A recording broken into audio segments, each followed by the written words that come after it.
दोस्तों पिछले सीजन में हमने देखा कि एक अनजान वायरस फैलने की वजह से धरती पर मौजूद सभी इंसान मारे जाते हैं, लेकिन पता नहीं कैसे ये फिलिप नाम का आदमी जिंदा बच जाता है जो इधर उधर इंसानों की तलाश में अकेले भटकते भटकते परेशान हो चुका था। इसलिए वो अपने जीवन को खत्म करने का फैसला करता है। लेकिन इसी बीच उसकी मुलाकात एक लड़की से होती है जिसका नाम होता है कैरल, जो उसे बिल्कुल भी पसंद नहीं आती, लेकिन अपनी जरूरतें पूरी करने के लिए वो मजबूरन उससे शादी कर लेता है। अब उन दोनों के बीच में सब कुछ ठीक ठाक चल रहा था और तभी उसे एक और लड़की मिलती है जिसका नाम था मेलिसा, जो इतनी खूबसूरत थी कि फिलिप उसे देखते ही लट्टू हो जाता है और उसे पटाने के लिए अलग अलग तरकीबें लगाने लगता है, जिस काम में वो सफल भी हो जाता है। लेकिन इससे पहले कि वो उसके साथ कुछ कर पाता, तभी कहीं से वहाँ पर टॉड नाम का एक मोटा आदमी आ जाता है और मेलिसा फिलिप को छोड़कर टॉड से सेट हो जाती है, जो देखकर फिलिप की गंदी वाली जल जाती है। तो वह ऊपर वाले को कोसने लगता है और अपने लिए भी एक खूबसूरत लड़की की मांग करता है। और तभी उसकी मुलाकात होती है इन दो लड़कियों से जिनका नाम था गैल और एरिका। अब फिलिप उन्हें भी बहला फुसलाकर उनके साथ सुहागरात मनाने की कोशिश करता है, पर कैरल और बाकी लोग उसे रंगे हाथों पकड़ लेते हैं। जिसके बाद कैरल फिलिप से तलाक ले लेती है, क्योंकि उसे भी एहसास हो चुका था कि फिलिप उसके साथ खुश नहीं है। जिसके बाद फिलिप फिर से गैल और एरिका के साथ सुहागरात मनाने का प्लान बनाता है, पर क्योंकि उसकी किस्मत कुत्ते की टट्टी से लिखी हुई थी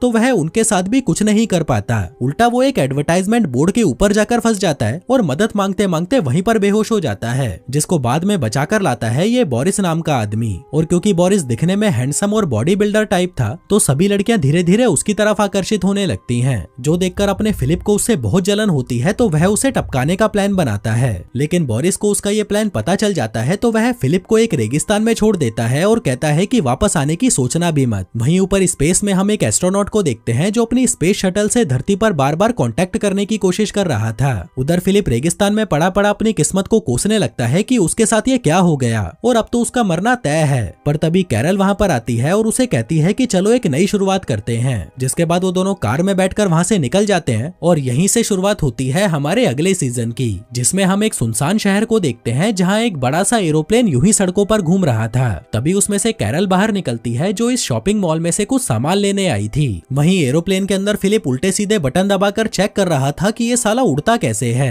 लेकिन उसे कुछ भी समझ नहीं आता। इतने में कैरल वहां पर आती है और फिलिप से कहती है कि अब इसे मैं चलाऊंगी। वो कहता है कि नहीं, ये लड़कियों के बस का नहीं है, और एक बटन दबाता है जिससे एक न्यूक्लियर वेपन उस प्लेन से नीचे गिर जाता है। फिर वो दोनों आगे बढ़ने लगते हैं और तभी कैरल पूछती है कि क्या हमें वो बम वापस उठाकर नहीं लाना चाहिए। फिलिप कहता है कि अरे छोड़ना यार, वैसे भी हमारे अलावा इस शहर में और कोई नहीं है, फिर तू फालतू की मेहनत क्यों करवा रही है मुझसे। जिस पर कैरल भी उसकी बात मान जाती है और वो दोनों वापस अपने घर आ जाते हैं जो साले रहते थे व्हाइट हाउस में। आगे इन दोनों के पास करने के लिए कुछ नहीं था, तो वो लोग एक प्लास्टिक के पूल को दारू से भर देते हैं और फिर उसी में नहाते हैं, उसी को पीते हैं। जो सब देखकर हमें पता चलता है कि फिलिप ने कैरल को भी अपने जैसा बना दिया था। जिसके बाद वो दोनों टाइम पास करने के लिए पूरे घर में तोड़फोड़ करते हैं और फिर रात को फिलिप अपने खिलौने दोस्तों की एक सभा बुलाता है और खुद राष्ट्रपति बनकर उन सभी के सामने एक बढ़िया सा भाषण देता है। उधर दूसरी तरफ कैरल राष्ट्रपति की वाइफ के कपड़े पहनकर देख रही थी, जिस सब में उसे बहुत मजा आ रहा था। फिर रात को वो दोनों साथ में मजदूरी करते हैं और मजदूरी के बाद कैरल फिलिप और अपनी ड्राइंग बनाने लगती है।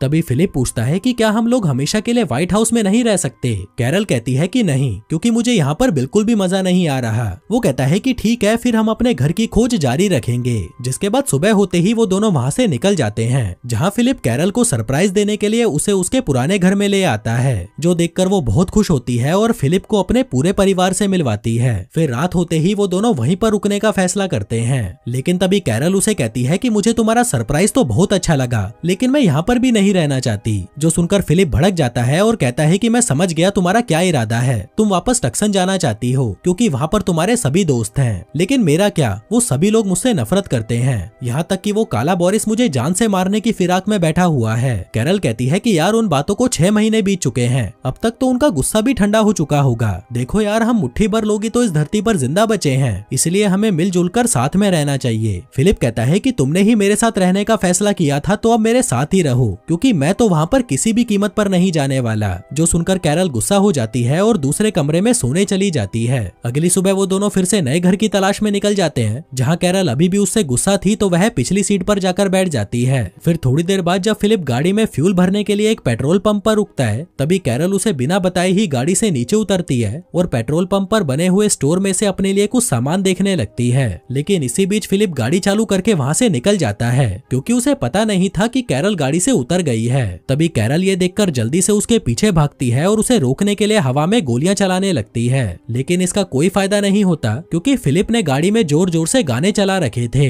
आगे रात में जब फिलिप कैरल को डिनर के लिए बुलाने अंदर जाता है तो वह देखता है कि कैरल तो वहाँ पर है ही नहीं, जो देखकर वह घबरा जाता है और जल्दी से अपनी गाड़ी मोड़ता है। वो मैप में चेक करता है और उसे पता चलता है कि आखिरी बार उसने अपनी गाड़ी किसी स्पीडी नाम के पेट्रोल पंप पर रोकी थी और शायद कैरल वहीं पर ही उसे बिना बताए उतर गई होगी। इसलिए वो रात भर ड्राइव करके शहर में जितने भी स्पीडी पंप थे सबको छान मारता है, लेकिन कैरल उसे कहीं नहीं मिलती। अब ऐसे ही 3 दिन बीत जाते हैं और अपना फिलिप निराश हो जाता है कि बेचारी कैरल पता नहीं कहाँ चली गई, लेकिन तभी उसे याद आता है कि वो काफी दिनों से टक्सन जाने की रट लगाकर बैठी थी और हो ना हो वो वहीं पर गई होगी। इसलिए अगले दिन वो भी छुपते छुपाते वहाँ पर पहुँच जाता है, लेकिन वहाँ पहुंचकर वो देखता है कि वो जगह तो अब बिल्कुल खंडर हो चुकी है, जल चुकी है, जो देखकर उसे कुछ समझ नहीं आ रहा था कि आखिर यहाँ पर हुआ तो हुआ क्या। वहीं दूसरी तरफ कैरल 3 दिनों से उसी पेट्रोल पंप पर फिलिप का इंतजार कर रही थी, लेकिन वो गधा तो उसे ढूंढने वहाँ पर आया ही नहीं। अगले दिन वो जनरेटर की मदद से गुब्बारा फुलाती है और रात के समय वो बहुत सारी फ्लेयर गन चलाती है ताकि फिलिप का किसी चीज पर तो ध्यान जाए, लेकिन इतनी सारी मेहनत के बाद भी कोई फायदा नहीं होता। वहीं फिलिप अपने जले हुए घर में अपने दोस्तों से बात करता है, कहता है कि उन नीच और गिरे हुए लोगों ने मुझसे बदला लेने के लिए मेरे घर को ही जला डाला, पर अभी मेन बात ये नहीं है। मेन बात ये है कि कैरल यहाँ पर भी नहीं है, शायद वो अभी भी रास्ते में होगी और इसी तरफ आ रही होगी, इसलिए मुझे कैसे भी करके उसे ये मैसेज पहुंचाना होगा कि मैं यहाँ पर पहुंच चुका हूँ। लेकिन मैं ये काम करूंगा कैसे?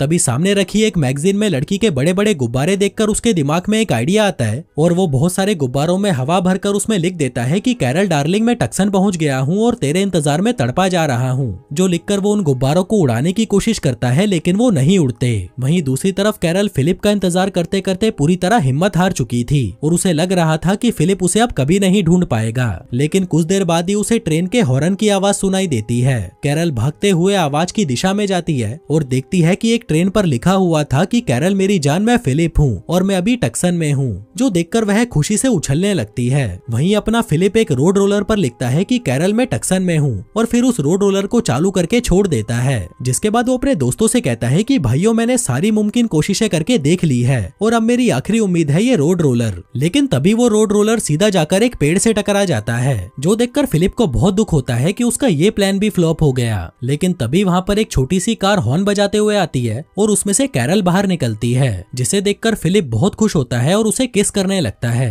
फिर वो उसे अपना घर दिखाता है जो कि जल चुका था और सभी लोग भी वहाँ से जा चुके थे। कैरल कहती है कि वो लोग ऐसा कैसे कर सकते हैं, पक्का वो लोग जाने से पहले कोई निशानी या नोट छोड़कर गए होंगे। आगे कैरल फिलिप को अपने घर ले आती है और जब वो नहाने के लिए बाथरूम में जाती है तभी फिलिप के हाथ एक नोट लगता है जिसमें लिखा था कि हम सब लोग यहाँ से मेलबू चले गए हैं, प्लीज तुम भी यहाँ पर आ जाओ और हाँ उस फिलिप को अपने साथ भूलकर भी मत ले आना।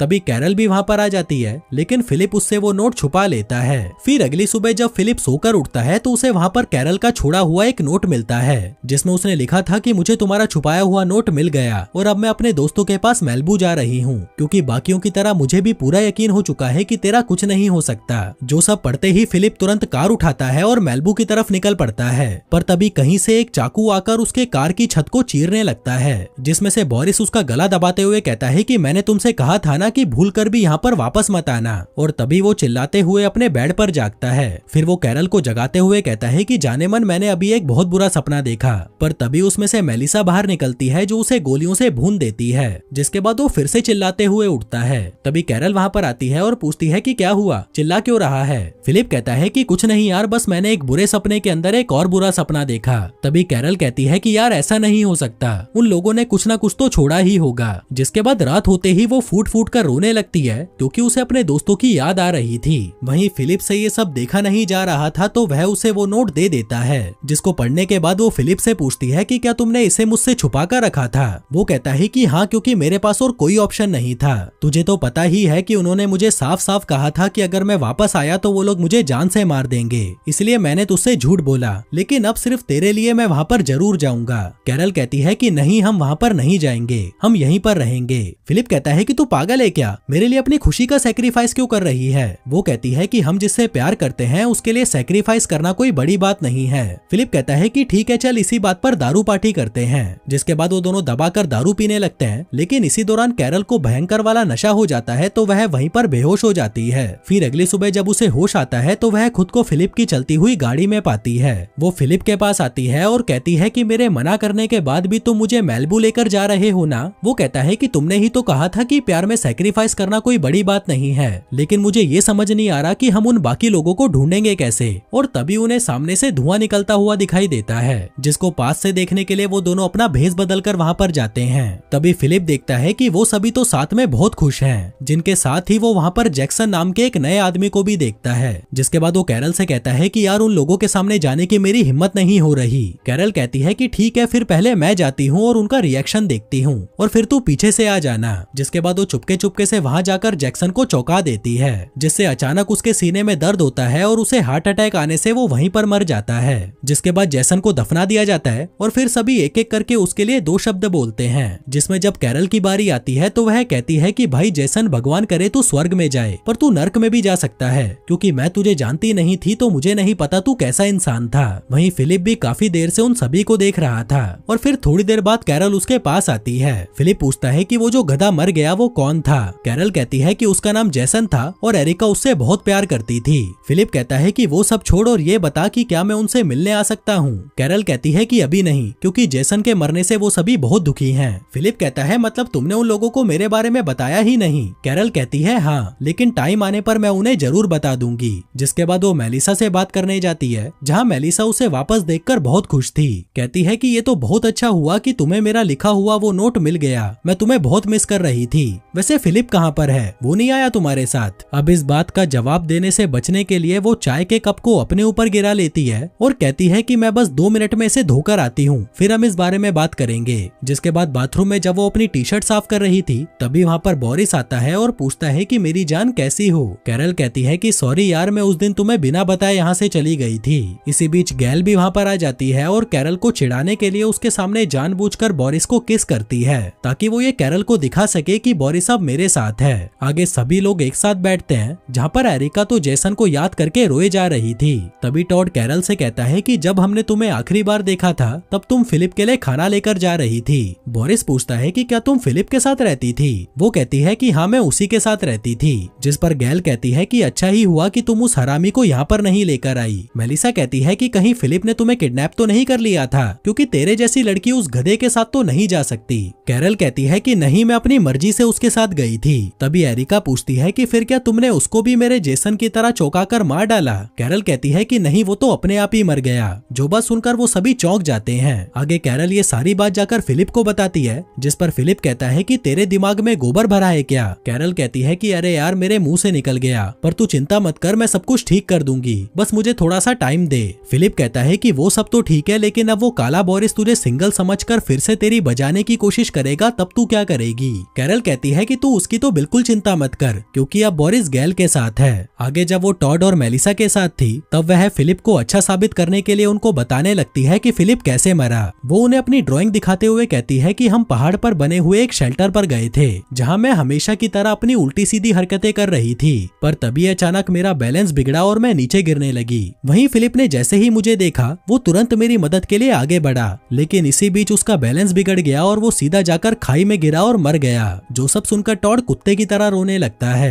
कैरल पूछती है कि क्या तुम फिलिप के लिए रो रहे हो? वो कहता है कि नहीं यार, मुझे अचानक से जेसन की याद आ गई। कैरल कहती है कि एक दिन तुम फिलिप की याद में भी जरूर रोओगे। टॉड कहता है कि ऐसा कभी नहीं होने वाला। अब कैरल का ये प्लान तो फ्लॉप हो गया था, इसलिए वो कोई दूसरा तरीका सोचने लगती है, जिसमें वो समुद्र के किनारे फिलिप का नाम लिखकर जोर जोर से रोने लगती है। तभी उसे सहारा देने के लिए बोरिस वहाँ पर आता है और उसे पकड़कर किस करने लगता है, लेकिन कैरल उसे तुरंत रोक देती है। आगे वो ये बात जाकर फिलिप को बताती है, कहती है कि वो काला बोरिस तो अभी भी मेरे ही पीछे पड़ा है। पता है, समुद्र के किनारे उसने मुझे किस करने की कोशिश की, जो सुनकर फिलिप भी हैरान हो जाता है। तभी कैरल उसे एक वॉकी टॉकी देकर कहती है कि जब मैं तुम्हें सिग्नल दूंगी तब तुम बिना डरे उन लोगों के सामने आ जाना। फिलिप कहता है कि नहीं यार, वो लोग मुझे मार डालेंगे। कैरल कहती है कि नहीं, वो तुम्हें नहीं मारेंगे, और अगर उन्होंने ऐसा करने की कोशिश की तो मैं तुम्हारे साथ वापस टक्सन चली जाऊंगी और फिर कभी यहाँ पर नहीं आऊंगी। जिसके बाद वो वापस उन लोगों के पास जाती है और उन सभी को इकट्ठा करके उनको फिलिप के बारे में अच्छी अच्छी बातें बोलने को कहती है।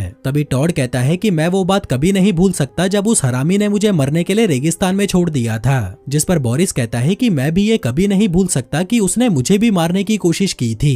मेलिसा कहती है कि मैं भी कभी नहीं भूल सकती कि उसने अलग अलग तरकीबें लगाकर मेरे साथ सुहागरात मनाने की कोशिश की थी। तभी गैल और एरिका भी कहती है कि हम भी ये कभी नहीं भूल सकते कि उस गधे ने हमसे झूठ बोलकर हमारी मारने की कोशिश की, जिन बातों का मतलब साफ था कि वो सभी फिलिप से बहुत ज्यादा नफरत करते थे। तभी कैरल कहती है कि हाँ दोस्तों, मैं समझ गई हूँ तुम लोग फिलिप को बहुत मिस कर रहे हो। तो ये लो आपके सामने हाजिर है मेरा प्यारा सबका दुलारा फिलिप, जो सब कुछ वो दूर से देख रहा था और वह समझ जाता है कि ये सही वक्त नहीं है, इसलिए वो वहाँ से चला जाता है। फिर रात में कैरल अपने दोस्तों को सब सच बता देती है। कहती है कि फिलिप तो यहाँ पर आना ही नहीं चाहता था, लेकिन वो सिर्फ मेरे लिए यहाँ पर आया। हालांकि उसे अच्छे से पता था कि तुम लोग उसे जान से मार डालोगे, लेकिन फिर भी उसने ये रिस्क मेरे लिए लिया। और मैंने तुम लोगों से फिलिप की मौत का झूठ इसलिए बोला ताकि तुम लोग उसे माफ कर दो, क्योंकि अब वो पहले जैसा नहीं रहा, वो बदल चुका है। जो कहकर वो वहाँ से जाने लगती है कि तभी मेलिसा कहती है कि ठीक है, अगर वो बदल गया है तो हम उसे एक मौका जरूर देंगे। लेकिन तभी वहाँ पर फिलिप बंदूक लेकर आता है और कहता है कि अगर तुम सब में से कोई भी हिला तो मैं उसका यहीं पर काम खत्म कर दूंगा। मैं बस यहाँ पर ये कहने आया हूँ कि मुझसे जो भी गलतियां हुई हैं मैं उसके लिए माफी मांगना चाहता हूँ। मुझ पर यकीन करो दोस्तों, मैं बदल चुका हूँ, अब मैं वो पहले वाला ठरकी फिलिप नहीं रहा। कैरल कहती है कि अबे तू पागल हो गया है क्या? मैं इन सबको पहले ही तेरे लिए मना चुकी हूँ। जो सुनकर वह खुशी से पागल हो जाता है। कहता है कि दोस्तों, मैं तुम्हें भरोसा दिलाता हूँ कि तुम्हें मुझसे कोई भी शिकायत नहीं होगी, और तुम लोग इतना घबरा क्यों रहे हो, ये बंदूक तो नकली है। तभी अगले सीन में हम देखते हैं कि बोरिस उसे कैद कर देता है और कहता है कि अब तू यहाँ पर तब तक पड़ा रहेगा जब तक हम तुम्हें सच में माफ नहीं कर देते। फिर अगली सुबह हम देखते हैं कि फिलिप को बहुत तेज प्यास लगी थी, तो वह चिल्ला चिल्ला कर पानी मांगने लगता है। तभी कुछ देर बाद मेलिसा उसके लिए पानी लेकर आती है और उसके हाथ में देकर वहाँ से चली जाती है, जिसको वो पीने की बहुत कोशिश करता है पर पी नहीं पाता। तभी बोरिस वहाँ पर अपनी बंदूक लेकर आता है और उसे डराने के लिए हवा में गोलियां चलाने लगता है। वहीं गोलियों की आवाज सुनकर कैरल वहाँ पर आती है और पूछती है कि अबे कालिए तू कर क्या रहा है? बोरिस कहता है कि मैं तो बस इसके मजे ले रहा था। वहीं गोलियों की आवाज से फिलिप का मुंह निकल चुका था, तो कैरल उसकी पैंट बदलती है और कहती है कि तुम लोगों को हो क्या गया है, ऐसी सजाएं तो पुराने जमाने में दी जाती थी।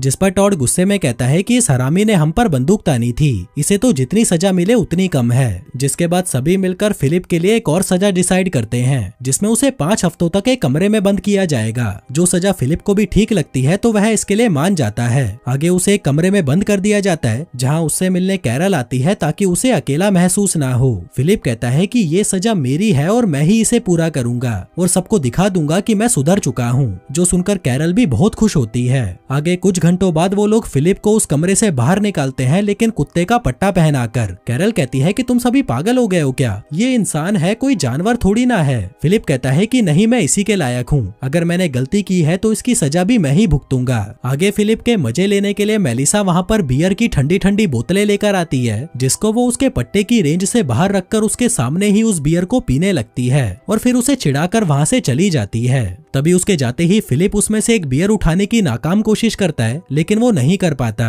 आगे दिन से रात हो जाती है और रात से सुबह हो जाती है, लेकिन फिलिप लगातार उन बोतलों को घूरता रहता है। लेकिन जब उससे और बर्दाश्त नहीं होता तो वह तालियां बजाकर किसी को बुलाने की कोशिश करता है, लेकिन फिर भी जब कोई नहीं आता तो वह वहाँ पर रखे हुए गमले उठाकर फेंकने लगता है। थोड़ी देर बाद जब सभी वहाँ पर आते हैं तो फिलिप उनसे कहता है कि प्लीज दोस्तों, मेरा पट्टा उतार दो, मैं सच में सुधर चुका हूँ। लेकिन उस जगह की हालत देखकर वो लोग समझ जाते हैं कि ये गधा अभी भी नहीं सुधरा। जिसके बाद बोरिस उसे पकड़कर एक डॉग हाउस में बंद कर देता है, जिसमें इतनी कम जगह थी कि वो ठीक से सो भी नहीं पाता। फिर थोड़ी देर बाद जब उसकी आंख खुलती है तो वह देखता है कि सामने आग लगी हुई है, जो देखकर वो डॉग हाउस के दरवाजे को जोर जोर से पीटता है, लेकिन कोई उसकी नहीं सुनता। जिसके बाद वो उस डॉग हाउस को पलट देता है और वहाँ से बाहर निकलकर बिजली के झटके खाते हुए स्विमिंग पूल से बाल्टियां भर भर कर उस आग पर डालता है। और जब वो आग बुझ जाती है तो वह वापस उस डॉग हाउस में चला जाता है। फिर अगली सुबह जब वो सभी उस आग को देखते हैं तो वह सीधा फिलिप से पूछते हैं कि क्या वो आग तुमने बुझाई? जिस पर फिलिप उन्हें इशारों में समझाता है कि ये बहादुरी का काम मैंने किया है, जो देखकर उन लोगों को भी एहसास हो जाता है कि शायद अब वो सुधर चुका है। इसलिए बोरिस उसका पट्टा खोल देता है।